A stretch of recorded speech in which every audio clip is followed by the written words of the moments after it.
Welcome back to the Chamber Exchange, the TV show. I want to thank St. Vincent Hospital and Bank Hometown for helping me make the show happen. Our first two segments were healthcare focused. We're going to pivot a little bit here to arts and culture and a great organization here locally. But I just want to mention to any of our viewers out there who might be a business owner or know someone that is, if they're interested in learning more about the Worcester Regional Chamber of Commerce or becoming a member, please go on our website, worcesterchamber.org, or give us a call at 508-753-2924, and you can ask for any of our membership team, which includes Kristen and or Virginia. So our third and final segment, I want to welcome Eric Butler, who's the founder of Broadway in Worcester. Welcome. Thanks, Tim. Thanks for having me. Yeah, so Eric, before we kind of get into the specifics of Broadway in Worcester, people talk about the economic momentum and the resurgence of Worcester and central Massachusetts, and a lot of times it's defined or talked about in terms of projects or buildings, but I think anyone who really focuses on some of the really major factors in kind of this resurgence that Worcester's experienced over the last 20, 25 years, parallels with kind of the growth and celebration and coordination among our arts and cultural communities and organizations across the span. And you've been involved a little bit with that with the Worcester Cultural Coalition and the chair up until recently. Maybe you could just kind of, from your perspective over the years, what does that coordination and that effort by government and the private sector to support and promote those industries and those organizations mean? No, I think that's a great question. The former city manager, Ed Augustus, always referred to the arts and culture sector as the secret sauce of Worcester. And what I think he meant by that is really it breathes a lot of life and energy and commerce into the city. When you think of people going out and celebrating the arts, right? It's not just going out and seeing a show or a concert or an art exhibit, right? There's dinner involved beforehand, there's drinks afterward to talk about what you've just seen. It really brings folks together in community, but also in community supporting local businesses as well. Right. And then, it's also travel and tourism. People coming from across the country. It's not uncommon from other parts of the globe to come here to experience shows, performances, the museums, events, also times the production crews that come with these, or local lodging, hotels, activities, and that's just all part of kind of that economic momentum that our arts and culture community writ large create. Exactly. Even the Broadway and Worcester series, I love to see where people are coming from, right? Yeah. We've had people come as far from Scotland and California to our concerts, right, that they see. So, they're staying in the city, they're experiencing all it has to offer while they're here. Right. So tell us about Broadway in Worcester. You founded in 2022. The origins, what prompted you, and where do you see it going? Yeah, the origins actually go back to our alma mater, St. John's High School. And as you know, we built a new performing arts center, Founders Hall, while I was there as director of development. And the headmaster at the time, Michael Welch, and I wanted to really open the space in a big way. So I had proposed we bring one of Broadway's biggest stars to open that space. Kelly O'Hara joined us. She had one night free, Monday night. She was starring in The King and I on Broadway. She came to Worcester on a Monday night to do a concert for all the folks that supported that particular project. Wow. And as I was there that night, I was looking around and I just was amazed how appreciative our local audience was to see someone like Kelly perform in the community.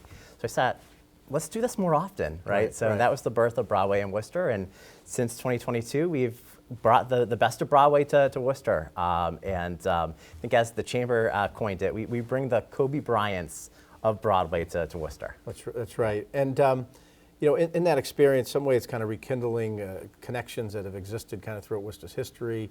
And maybe you could talk about some of the shows and events that you've done to date. Yeah, we launched with Tony Award winner Laura Benanti and Billy Stritch. Billy enjoyed his time in Worcester so much he wanted to come back, and he'll be coming back with two-time Tony Award winner Christine Ebersol on December 11th to do a show for us. We've had legends. We've had Cheetah Rivera in one of her final public performances. Most recently, we had Megan Hilty. I don't know if anyone was watching the tree lighting at Rockefeller Center last night. Yeah. She performed there last night as part of their programming. So we've had a lot of incredible artists that have come through in the past 2 years. Right, and you mentioned these shows. They take place one location, multiple locations? Yeah, we've used predominantly the JMAC, the G. McDonough Art Center, the Brick Box Theater, 280 seats, intimate. Rare occasion to see these types of stars in such a small, intimate venue. We've also used the Pryor Center at Holy Cross as well, which has been a phenomenal venue for us. Jesse Mueller and Seth Rodesky performed there. So a lot of great venues in Worcester to eye for future Broadway and Worcester performances. Yeah, and that's again, I think, again, one of the, in terms of this resurgence that we've talked about, and having some of these classic venues, some which have been around for a long time, others which have been restored, like the Hanover Theater, back to its kind of original glory, and then the JMAC, a great project that the Worcester Business Development Corporation did in conjunction with some of the leadership and input from Hanover, is a phenomenal venue. And people who, our viewers out there may have not, fairly new on the scene, and thanks to the generosity of the McDonough family, named after Gene McDonough, just a really neat location. Yeah, it's a phenomenal location. It has two spaces, the pop-up as well as the brick box, and our concert will be in the brick box, and I can't think of a better venue actually in the city to see a cabaret performance like the ones that we do. Right, and just, one of the things that, and anything that's important, like arts and culture, there are fans, right? You've got a fan base, people who are committed, but a lot of it is introducing people to the arts, giving them their first experience or exposure, so that they become lifelong customers or fans or even performers themselves. And so you've had some local support in terms of engaging young people and free access, and maybe you can talk about that. Yeah, we're really committed to education. We want to make sure all of the stars that we bring in are committed to education. And what we've tried to do is partner every performer that comes to Worcester and offer some kind of free educational workshop or masterclass with them in the morning of their concert. So every artist that we've worked with has put on a free masterclass for Worcester area students. And just what is a masterclass? So think of performing a song for 60 seconds and then getting master coaching, right? So getting feedback from these stars, letting them know what they did well, where they can improve, going back, trying new things. So really trying to perfect their craft. So it's a great opportunity to bring students in for free, arts educators. These students are from Worcester area high schools, or local colleges who have an interest in the arts, maybe performing a little bit on their own, and like you said, it's like getting coached by LeBron James or some Kobe Bryant or from a sports parallel, but actors by Denzel Washington or someone similar. I mean, they're coming from 30 schools around the area. Kids when they're back from college. I'm sure this time around we'll have some college kids come back that live in the area. But we partner with Worcester Public Schools and some of the private schools in the area as well. But every masterclass we see at least 150 to 200 students and teachers come out for these. And the teachers love it because they're reinforcing the lessons that they're teaching in the classroom, right? Certainly as parents, you might be able to tell your kids something 50 times, but when a teacher says it or a coach says it, suddenly it clicks and they listen, right?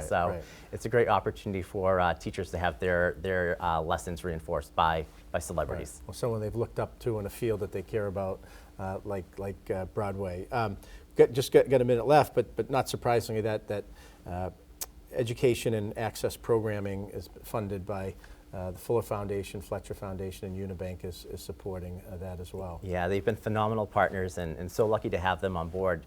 To date, we've offered $50,000 of free arts education just since 2022, and a lot of that is thanks to the support of those foundations and Unibank, as you mentioned. That's great. So if people want to learn more, what's upcoming, or maybe get involved or contribute to the arts education that's provided, how can they learn more about it? Yeah, they can go to BroadwayandWorcester.com. A lot of information there. They can follow us on Facebook or Instagram.